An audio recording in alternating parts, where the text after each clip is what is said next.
Buenas noches, jóvenes, es un gusto volver a saludarlos. Continuando con la temática de la clase, es importante hacerles ver que otra vez nos cambiamos de ley. Estamos viendo ahora la ley de acceso a la información pública. Esta ley básicamente tiene su fundamento legal en la Constitución Política de la República, en el artículo 30 específicamente. Está catalogado como un derecho humano el acceso a la información, derivado a que nos garantiza, o todos tenemos el derecho a acceder a la información pública, y el objeto de la ley establece que garantiza o favorece al Estado para la rendición de cuentas, garantiza a las personas individuales para la protección de nuestros datos personales y garantiza también la transparencia de la administración pública. Otro objeto que tiene la ley específicamente es realizar una auditoría social y hacer una fiscalización de los fondos del Estado. ¿En qué se utiliza los fondos del Estado y cómo son gastados también? No sé si ustedes se recuerdan que fue un escándalo cuando salieron las nóminas del Congreso. ¿A qué me refiero con nóminas? Es decir, cuánto ganaban los trabajadores del Congreso, y que fue indignante saber que habían algunas personas que se encargaban, que eran secretarias o se encargaban de hacer limpieza y demás, que ganaban hasta 20,000 quetzales, cuando nosotros sabemos que para hacer esas funciones a cualquiera de nosotros nos estarían pagando un salario mínimo. Entonces fue un gran escándalo y todas las personas estaban indignadas al saber y al tener conocimiento de cuánto era la nómina. De ahí depende, o de ahí se desprende que conozcamos cuánto se gasta, por ejemplo, el presidente cuando sale de viaje, siempre y cuando los viajes sean pagados con fondos públicos, ¿verdad? Ahí sepamos, hace un tiempo hubo un escándalo también de que un magistrado de la corte se había llevado a su secretaria a Portugal, ¿verdad? Entonces, ¿a qué llegó la secretaria? Hoy por hoy toda esta información debe estar establecida y debe ser de conocimiento público. Por ejemplo, si se llevara la secretaria, ¿para qué se lleva la secretaria? ¿Qué van a ir a hacer allá? ¿Y cuál es el aporte que van a ir a recibir y que van a aportar aquí en el país de las acciones o de las capacitaciones que vayan a recibir fuera? Siempre y cuando todos estos fondos sean fondos públicos, sean pagados con los impuestos que nosotros pagamos como ciudadanos, ¿verdad? Básicamente este es el objeto de la ley. La ley también establece al sujeto activo, denomina así a las personas que podemos pedir información a las entidades públicas. ¿Quiénes pueden ser estas personas? Cualquier persona, es decir, personas individuales, personas jurídicas, cualquier persona que tenga interés en hacer una fiscalización, a saber algo en específico de las entidades públicas.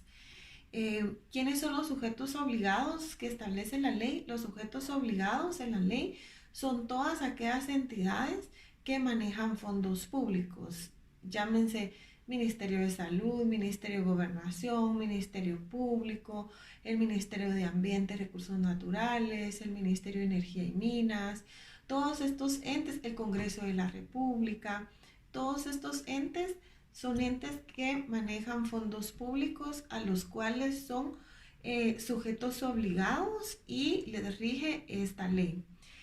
También hay información pública de oficio que determina la ley, y es toda aquella información que es obligatoria que los sujetos obligados publiquen en sus páginas. Por ejemplo, el marco legal. ¿A qué me refiero? A las leyes que les aplican. Por ejemplo, si estamos hablando de un Ministerio de Salud, la ley que le aplica es el Código de Salud, y ahí tenemos que encontrar todas las leyes, todos los acuerdos, todos los reglamentos que el Ministerio de Salud utilice para la gestión, porque el Ministerio de Salud es uno de los más grandes y tiene diferentes dependencias. Entonces debe tener todos en ese apartado todo su marco legal con relación a las leyes que utiliza. ¿Qué otra cosa es obligatoria o información de oficio que debe de tener la estructura. Es decir, que inicie con el ministro de Salud, después el secretario y luego los diferentes directores que hay en las diferentes áreas. Por ejemplo, el director de los centros de salud, el director, por ejemplo, de la Dirección y Regulación de Control de Alimentos, el director de el control de medicamentos. Toda esa parte tiene que estar en la página del Ministerio de Salud para que nosotros podamos conocerla. Hay algunos ministerios que lo hacen con el nombre de las personas.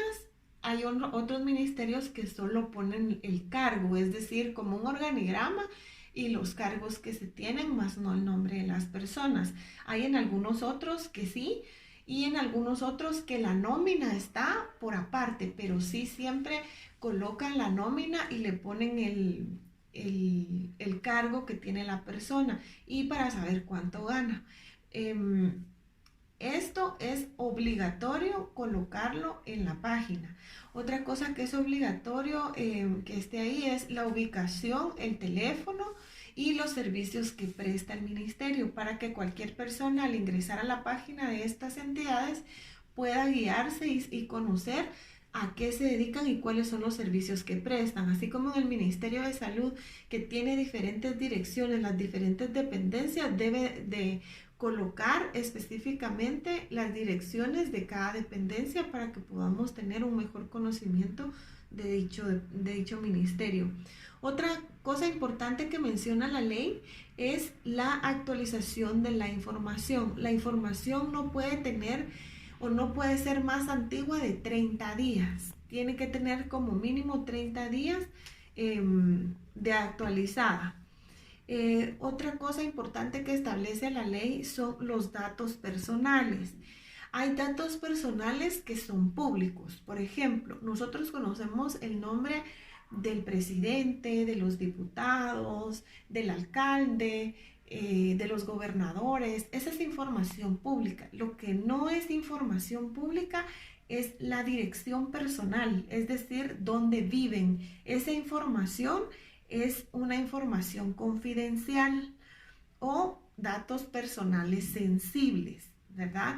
Otra cosa que es un dato personal sensible, por ejemplo, es el número de DPI de los funcionarios públicos. Para hacer usted una auditoría social no es necesario contar con el DPI de la persona que quiere investigar. Por ejemplo, si usted estuviera haciendo una auditoría, un informe con el nombre del alcalde, usted no necesita identificarlo, con el nombre es suficiente, ¿verdad? Entonces esto está catalogado como un dato personal sensible. Un dato personal confidencial, como les explicaba, es el lugar donde vive, ¿verdad? Por la seguridad de la persona, ¿verdad?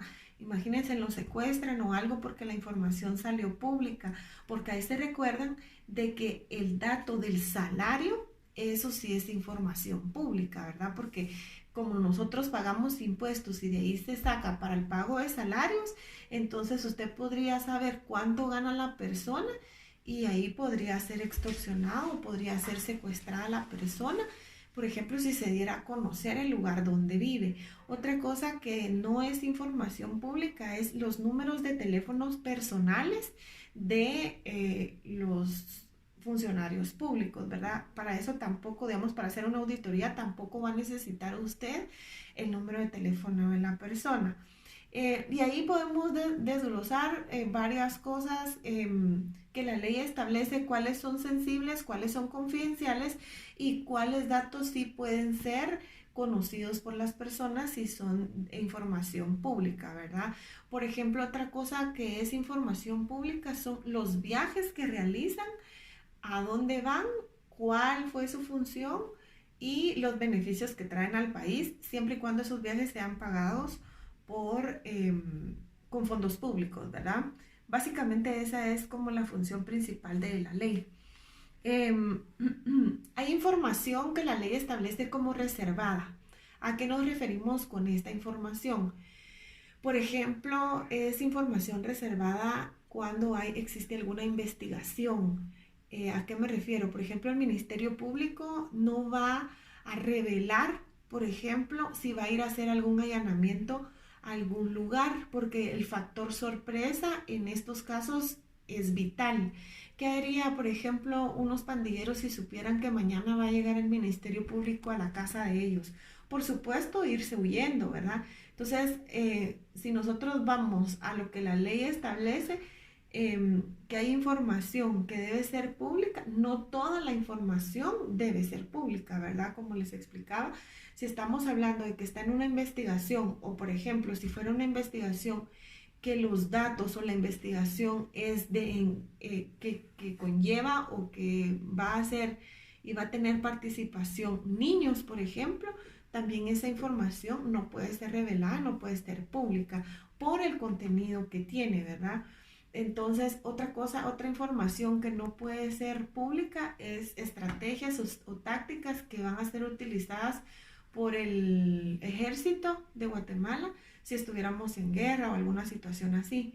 Es decir, que la ley también tiene sus excepciones y que no toda la información que maneja el Estado va a ser pública totalmente, ¿verdad? Siempre y cuando no le vaya a servir para hacer la auditoría social, la información, pues hay alguna que sí es reservada. Y eso es lo que lo que tenemos que aprender en esta clase, a qué le llaman la ley información pública y qué información es reservada.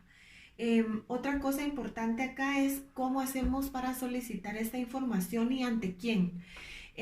No sé si ustedes han podido observar que en algunas entidades públicas existen, no en algunas, en todas, es necesario y obligatorio que tengan una ventanilla específica para el acceso a la información pública. Es decir, hay una persona establecida y específica para atender todas aquellas solicitudes que se realicen de información pública, ¿verdad?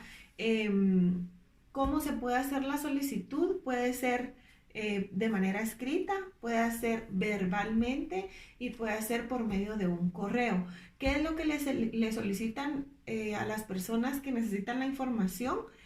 Es decir, al sujeto activo, se solicita que con claridad expresen qué es lo que se necesita, que coloquen su nombre y su DPI. Ese es el requerimiento que establece la ley que es necesario para hacer la solicitud ante la ventanilla de acceso a la información. Vamos a dejar hasta aquí la explicación. Consideré dar el extracto lo más importante de la ley. Vamos a dejar siempre un ejercicio para que ustedes puedan diferenciar cuál es la información confidencial, cuál es la información reservada, cuál es la información sensible. Y nos saludamos hasta la próxima. Cuídense mucho.